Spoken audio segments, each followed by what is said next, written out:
Robot dan AI mampu bekerja lebih cepat, presisi, dan konsisten dibanding manusia. Pekerjaan yang bersifat rutin, berulang, dan berbasis pola mudah diotomatisasi. Robot tidak mengalami kelelahan, emosi, atau penurunan fokus. Sudah banyak sekali contoh dan bukti dari penggunaan robot dalam tenaga kerja pabrik, dari proses produksi, mencetak, menyortir, dan sebagainya.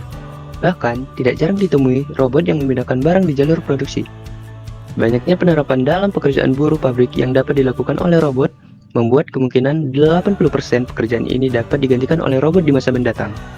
Hal ini sudah sering kita lihat, baik secara langsung maupun dari media online, seperti sosmed dan televisi. Berikut beberapa di antaranya, yaitu assembly line, packing, penyortiran, stamping, dan kontrol dasar. China mencatat sejarah baru dengan menerapkan robot humanoid berteknologi reinforcement learning di lini produksi sebuah pabrik di Shanghai. Robot ini mampu belajar langsung di lapangan tanpa pelatihan laboratorium, memangkas waktu pembelajaran dari hitungan minggu menjadi menit. Teknologi reinforcement learning diklaim membuka jalan bagi revolusi manufaktur cerdas, di mana robot tak hanya mengikuti perintah, tetapi juga memahami, berpikir, beradaptasi layaknya manusia di lingkungan kerja nyata. Sekarang mari kita melihat video berita dari kompas.com. Robot humanoid Cina mulai dipekerjakan di pabrik karena mampu belajar keterampilan baru dalam waktu 12 menit. Penerapan teknologi ini dilakukan di sebuah pabrik di Shanghai mulai Senin 3 November 2025 dan menandai sejarah baru dalam dunia otomasi industri. Robot yang dibuat oleh perusahaan Agibot itu dilengkapi teknologi Embodied Intelligence berbasis Reinforcement Learning atau RL. Berkat teknologi ini, robot humanoid bisa belajar langsung di pabrik tanpa harus dilatih dalam waktu yang lama. Sebelum memakai sistem RL, robot harus menjalani latihan selama berminggu-minggu atau bahkan berbulan-bulan di fasilitas training. Setelah memakai sistem RL, robot bisa diterjunkan langsung ke pabrik karena mampu mempelajari skill baru hanya dalam waktu 12 menit.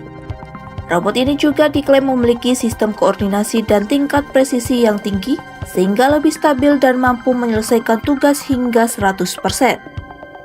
Dalam keterangannya, ilmuwan Agibot Lau Jianlan mengatakan, kini industri pabrik membutuhkan ketepatan dalam skala milimeter serta harus diselesaikan dalam waktu sangat terbatas.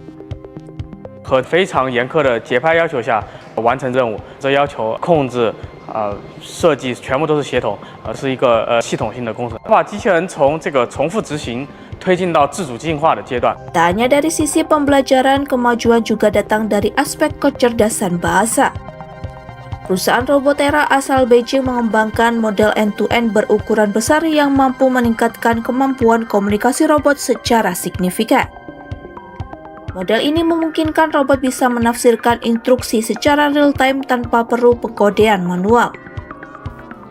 Pendiri Robotera Chen Jianyu menjelaskan model bahasa mereka memungkinkan robot untuk memberikan respon dan berpikir langsung serta menyelesaikan tugas baru tanpa biaya tambahan. 像我们现在的语言模型其实已经达到这个程度，直接就能够去回答、去做思考，部署新的一个任务，不需要任何新的成本，它直接就能够去部署。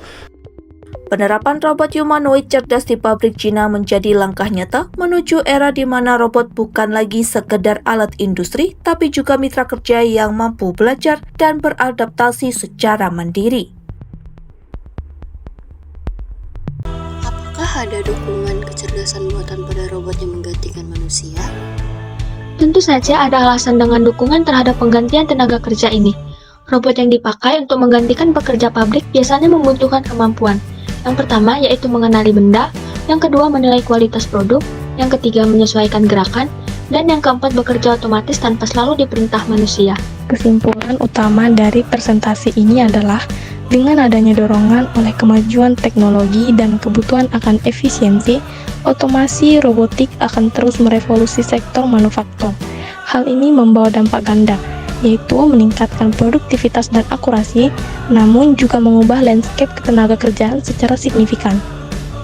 Penggantian pekerjaan ini bukan hanya soal menghemat biaya tenaga kerja, tetapi terutama tentang mencapai efisiensi yang lebih tinggi, meminimalkan cacat produk, dan memungkinkan produksi sepanjang waktu.